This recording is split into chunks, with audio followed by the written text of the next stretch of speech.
cameras are cameras from, well, they made cameras from about the 1920s, and they were in the 50s and 60s an enormous film company. They were prominently film, and they were seen as the sort of European Kodak in a sense. They were a big name, were Agfa, and they made some really good cameras. They made some very basic cameras, but they made some sophisticated cameras. And this camera, which I'm talking about, is a reflex camera from about 1959, and it's called the Colorflex, and it is a very solidly made camera. It reminds me at first sight of some of the Fortlander Bessers, but the Fortlanders were interchangeable lenses. This is not an interchangeable lens, but we do have a meter. We have a celium meter. We load the film manually.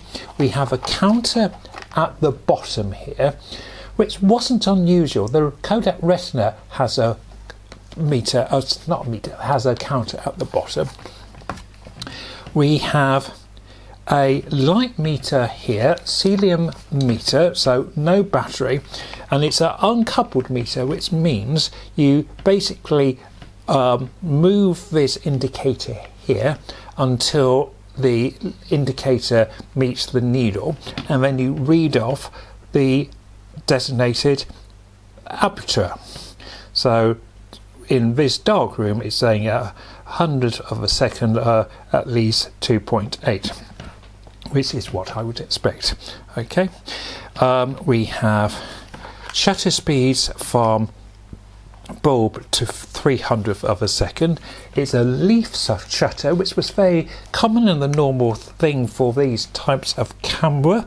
The rangefinder cameras of this age often had focal plane, but for this type of reflex camera, a leaf shutter seemed to be preferred at this point. We have a viewfinder that can be exchanged for a looking down viewfinder. The great thing is we can see through the viewfinder immediately through the lens, so we've got split screen focusing there, which is super, and it's a really clear viewfinder.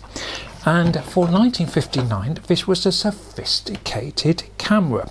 To use, we basically set our aperture, set our shutter speed, focus, click. What a nice sound, and wind on. I had forgotten I've actually put a film in this camera. Let's see what happened when I took this out in the field and see how it performed. Actually, what happened was very unfortunate, because this does not happen very often. But the film was completely blank. I say blank, it looked like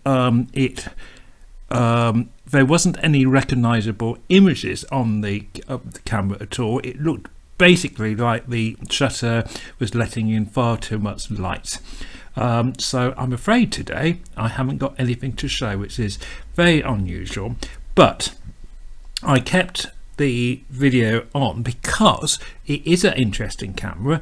If you have a working one, excellent. And I also wanted to make a slight point that's occasionally with classic cameras, they look like they're working, the shutters can appear to operate, but actually you can get a blank film.